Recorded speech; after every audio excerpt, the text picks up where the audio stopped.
কয় যে তোরে ভালোবাসি। আমি বললাম আমি ভালোবাসা চাই না, আমি ভোট চাই। কয় ভোট ভালো না বাসে তোরে ভোট দেবো কেমনি? আমার ওই বান্ধবী এখনো বেঁচে আছে, সে সরকারি একটা জব করে, মাঝে মধ্যে হয় আমি বলি যে তোমরা তো এসিতেই থাকো, আমরা ওই রাস্তায় ছিলাম, এখনো রাস্তায় আছি। স্যার কি করতে হবে? আমি কিছু করতে হবে না, ওই সময় একটা ভোট দিতে চাইছিল, দিতে পারো নাই, কারণ পরে রাষ্ট্রীয় নির্বাচনটা বন্ধ হয়ে গেছে। আমি এই কথাটা বলতে ইমোশনাল হচ্ছি। আমি বিশ্ববিদ্যালয়ের রাষ্ট্রীয় নির্বাচনে আমাকে একটা হলের জিএস ক্যান্ডিডেট করা হয়েছে। আমি ভোট চাওয়ার জন্য গিয়েছি। আমার ডিপার্টমেন্টের আমার বান্ধবী, আমি এখন খুব সাহসী মনে হয়, আমি খুব লাজুক প্রকৃতির মানুষ। আমার পরিবারের সদস্যরা আছেন, কেউ কেউ জানেন তারা। আমি আমার ভোট চাইতে গিয়েছি যে আমি জিএস ক্যান্ডিডেট শহীদ শামসুজ্জোহা হলের। তো এরকম নিচের দিকে তাকায় কথা বলতেছি, তো এই তুমি মাসুদ না? বললাম জি আপা আমি মাসুদ। তো কি হয়েছে কি? আমি তো জিএস নির্বাচন করব, একটু আমার জন্য দোয়া করবা আর আমার একটু ভোট দিবা। বলছে মাথা জাগাও। জাগাইলাম। বলছে এখন কি করবো? বলছে তাকাও আমার দিকে। বললাম আপা এটা তো আমাদের শিবির থেকে নিষেধ করা আছে,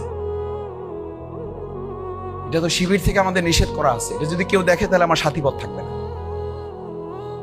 তাই নাকি? এটা তোমাদের বলা আছে? আমি বললাম জি আপা এটা বলা আছে।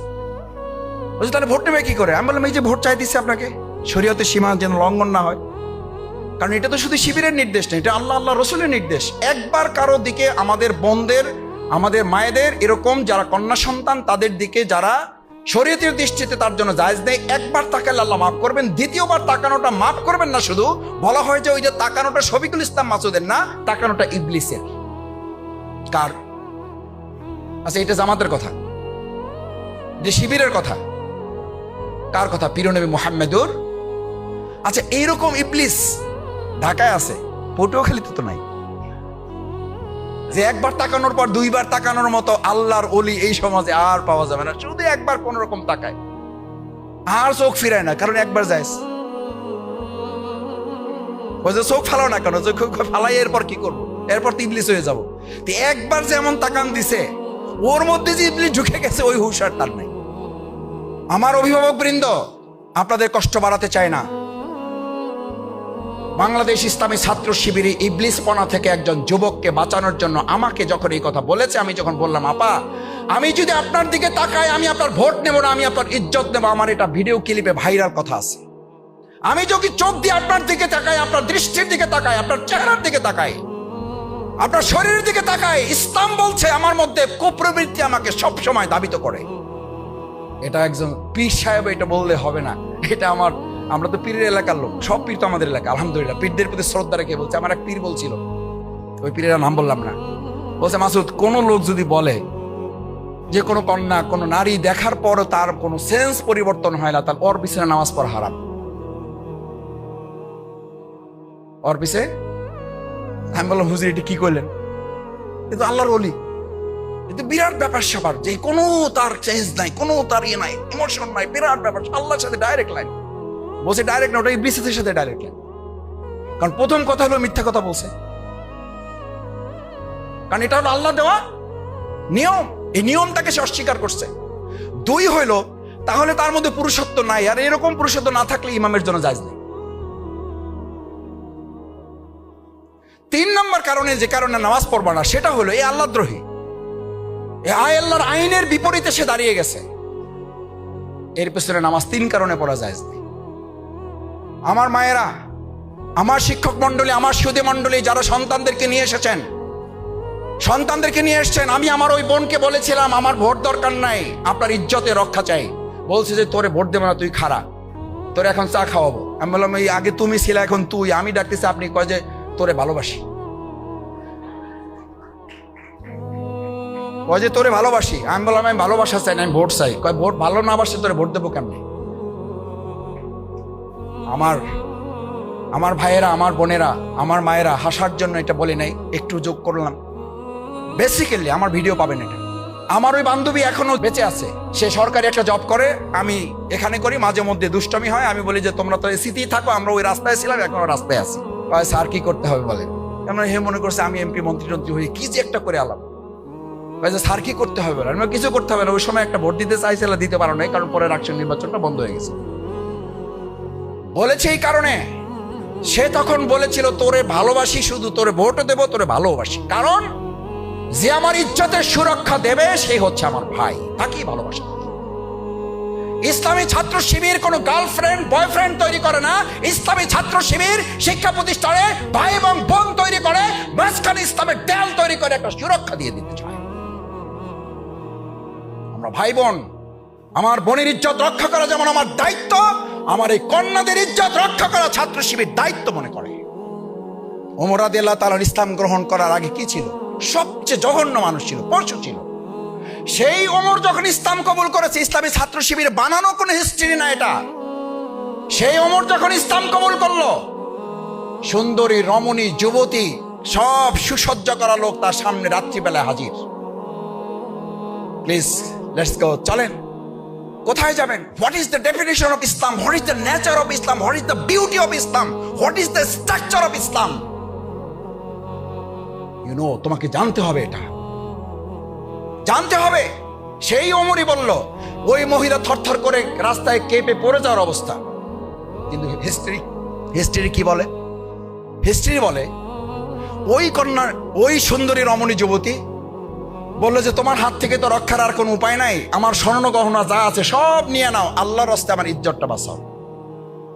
বলছে যে আমি ওমর কিছুক্ষণ আগে মুহাম্মদুর রাসূলুল্লাহ সাল্লাল্লাহু আলাইহি সাল্লামের কাছে ইসলাম কবুল করে এসেছি, তোমার স্বর্ণ গহনার তো নিরাপত্তা আমি দেবই, তোমার নিরাপত্তা দেওয়ার দায়িত্ব আমার। তুমি আমার পিছনে থাকবে, পিছনে থেকে তুমি আমাকে গাইড করবে, সামনে যাবে, পিছনে যাবে, ডানে যাবে না বামে যাবে। বলছে কেন, আমি সামনে যাই, তুমি পিছনে আসো। বলছে নাও। বলছে আমি ওমর ভালো হয়েছি, মুসলিম হয়েছি, এটা ঠিক আছে, কিন্তু শয়তানি প্রবৃত্তি আমার মধ্যে এখনো আছে, আমি তোমার দিকে চোখ দিতে চাই না। দিস ইজ ইসলাম। প্রিয় তরুণেরা, প্রিয় যুবকেরা, এই সমাজ রাষ্ট্র বিনির্মাণে আজ এমন বিশ্ববিদ্যালয় যেখান থেকে 100 সেঞ্চুরি করার দুঃসংবাদ আমাদের কাছে পাওয়া যায়। আমি মাঝে মধ্যে বলি আমাদের তরুণরা, আমাদের যুবকরা সবচেয়ে বেশি ধ্বংস হয় কি গ্রামে না শহরে? শহরে। বিশ্ববিদ্যালয়ের হাট, বিশ্ববিদ্যালয়ের মাঠ, তোমাদের বিশ্ববিদ্যালয় সোহরাওয়ার্দীর মাঠ, ঢাকা বিশ্ববিদ্যালয় যাবা না? যাবা, ওয়েলকাম। ঢাকা মেডিকেলে ওয়েলকাম, বুয়েটে welcome, Suhrawardy welcome, Sher-e-Bangla welcome, Salimullah welcome. আমরা তোমাদের জন্য দাঁড়িয়ে আছি। ওই মায়ের, ওই বোনের যে কথাটা বলার জন্য তুলেছিলাম, ফোন করেছিল, তার ছেলেটাকে আমি যেন শুধু রেটিনাতে ভর্তি করাই না, ভর্তি করাবো এবং শিবিরের হাতে তাকে তুলে দিয়ে বলবো সে মেডিকেলের চান্স পাক আর না পাক, সে যেন 5 ওয়াক্ত নামাজি হয়। আমি বললাম আমাদের এরকম তো কোচিং নাই আপা। বলছে মাসুদ তুমি মিথ্যা কথা বলবা না। আমি বললাম আপা এটা কোনো কথা বললেন, আমি মিথ্যা বলবো কেন? আমাদের 5 ওয়াক্ত নামাজের তো কোনো কোচিং নাই, আমাদের কোচিং হলো মেডিকেলে তাকে চান্স পাওয়ানোর কোচিং। বলছে ওই চান্স পাওয়ানোর কোচিং এ আমি শুনেছি তোমাদের আলাদা স্পেশাল ক্লাস আছে, সেই ক্লাসে তোমাকে ভর্তি করে দিতে হবে আমার ছেলেটা, যেন মেডিকেলেও চান্স পায় আবার 5 ওয়াক্ত নামাজিও হয়। আমি বললাম আপা ঠিক আছে, আমি শিবিরের ভাইদেরকে আমি বলে দেব সে মেডিকেলে পড়ার পাশাপাশি যেন 5 ওয়াক্ত নামাজিও হয়। আমার বোনেরা, আমার ভাইয়েরা, আমার কন্যা সন্তানেরা, আমার তরুণ যুবকেরা, তোমাদেরকে শেষ আহ্বান জানাই, আসো। Our knowledge brings us nearer to ignorance. আমাদের জ্ঞান আমাদেরকে অজ্ঞতার দিকে নিয়ে যাচ্ছে।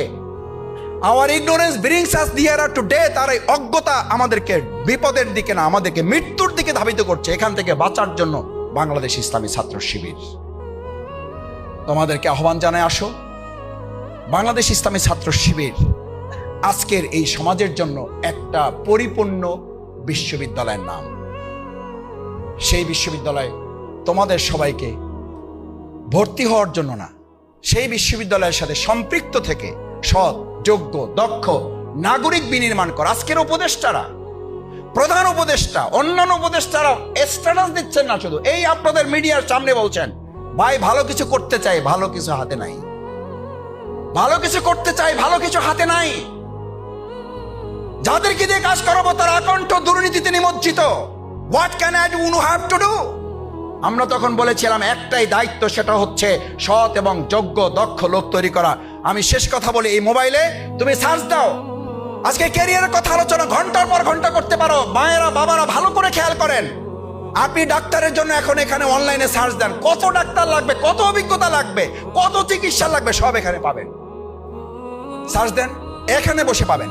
আপনাকে এখানে লাইভে শোনাই দেবে আপনার জ্বর হয়েছে, কাশি হয়েছে, ক্যান্সার হয়েছে, যক্ষা হয়েছে, হাম হয়েছে, করোনা হয়েছে, আপনি এইটা করেন। আচ্ছা, এখন সার্চ দেন, গুগলে গিয়ে বলেন, ভাই গুগল, আসসালামু আলাইকুম, আমার বাউফল পটুয়াখালী উপজেলা পরিষদ জেলা কার্যালয় পটুয়াখালীর পৌরসভা পরিচালনার জন্য আমার 5 জন সৎ, যোগ্য, দক্ষ মানুষ দরকার।